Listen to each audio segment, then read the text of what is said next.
Last Monday, I met with my priest support group down in Bothell.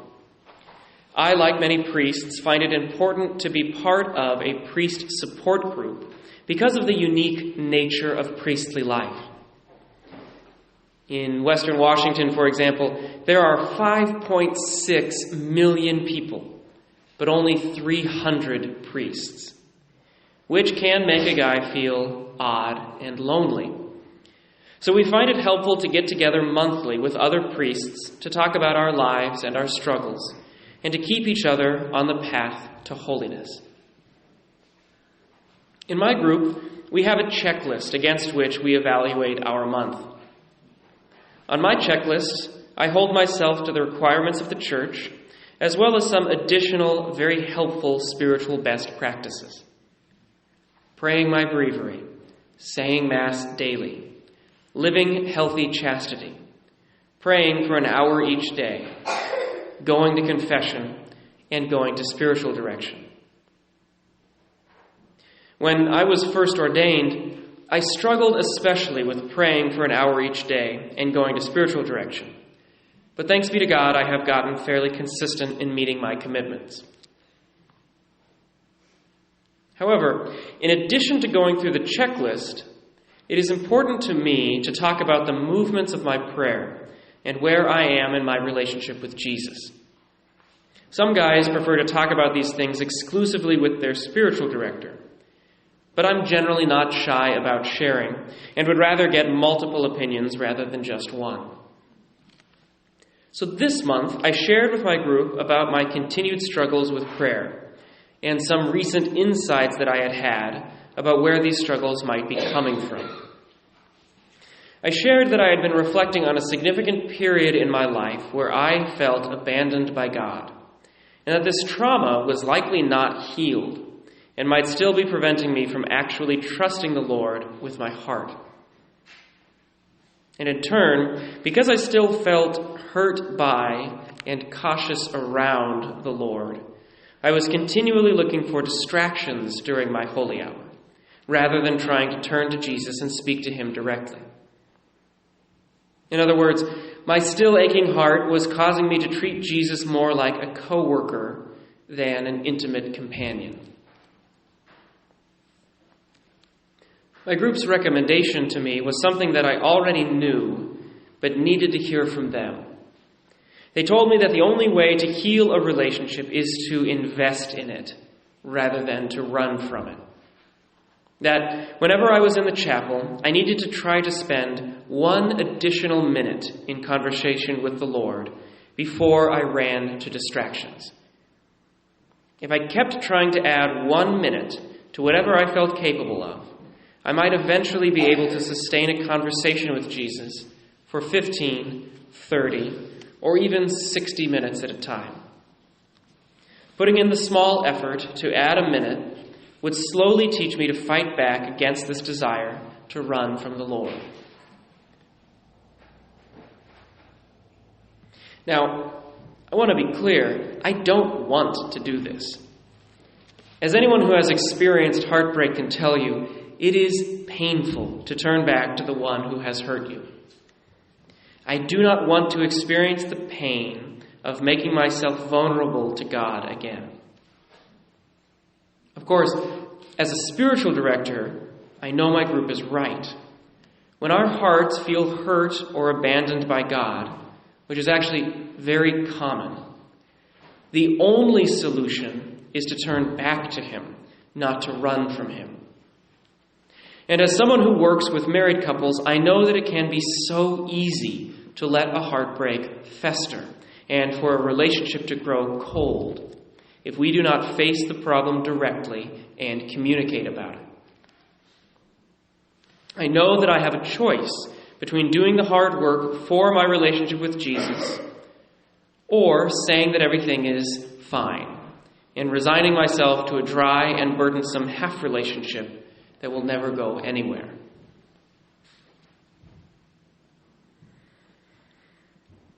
I tell you this partly so that you can understand that priests struggle too, but mostly because it speaks to our second reading from St. Paul. St. Paul is telling the Corinthians that the Jews of the exile went through all of the religious and sacramental motions. They were baptized and they received spiritual food and drink. And yet, even despite this, they desired evil things and were struck down in the desert. St. Paul's warning to the Corinthians is that, yes, they too have been baptized. And yes, they too have received spiritual food and drink. But if they are not careful, they too will fall into desiring evil things and be struck down. In other words, going through the religious and sacramental motions is not enough because we can still fall away from the Lord. In the context of my story, I could have just stuck with the checklist. I was doing everything that the church required of me and that I required of myself. From an objective perspective, I was being a good priest. But had I stopped there, I would have eventually failed. I would have died in the desert because there was something wrong with my relationship with Jesus, and to leave it unaddressed would have withered my spirit. The choice to bring my struggles to my group was incredibly important because it was a choice to grow rather than to stagnate. This is ultimately a choice that we all face. Any of us can check the boxes and be an objectively good person. Anyone listening to this homily has already checked the very important and very significant box of attending Sunday Mass. And many of us have also taken on daily prayer commitments, sometimes even a daily rosary. These are all good and wonderful boxes to check. But St. Paul warns us that merely checking boxes can still lead to our destruction if we are not also working to grow.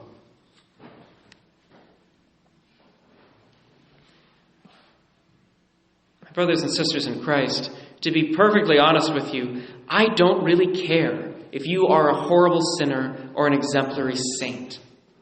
I don't really care exactly how many boxes you are or are not checking. Instead, I care so much more about your spiritual trajectory. Are you currently moving closer to God or further away from Him? Regardless of where you started or of where you are now, are you working to make things better in your spiritual and moral lives, or are you letting things get worse? Some of us might be tempted to choose a middle option and say things are fine. But let's be clear. Standing still is a form of moving away from God.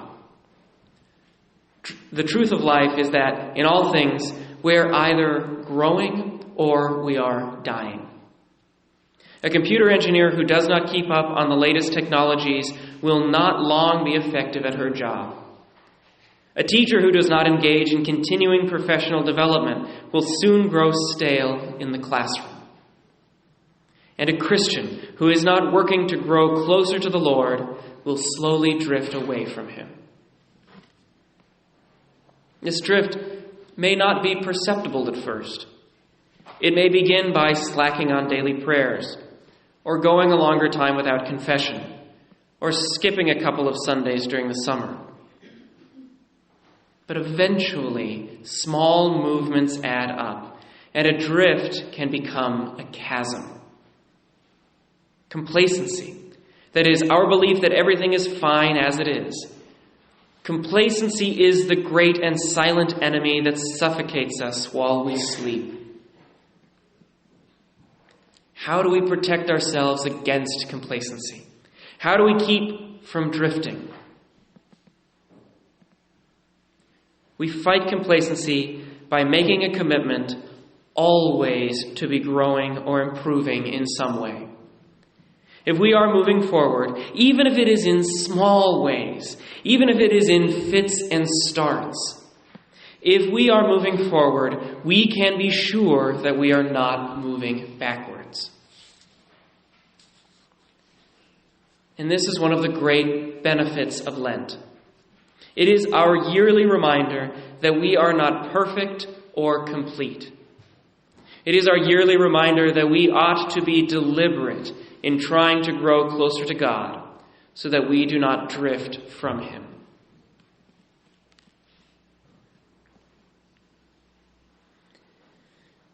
My friends, I had a choice. Check the boxes and tell myself that everything was fine, or do the hard thing, engage my problems, and try to grow. This is a choice we all face in our spiritual lives, in our marriages, in our relationships. If I can make one strong recommendation, let's all make sure that we always have one thing that we are committed to working on. Trying to fix all of our problems at the same time can be so overwhelming that we never even start.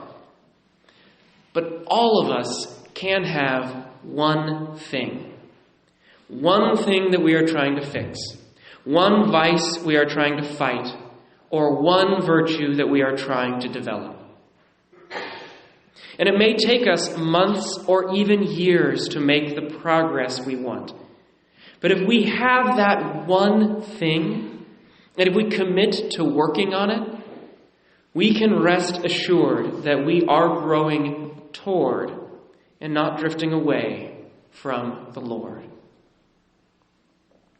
If we take our small steps, He will fill in the rest.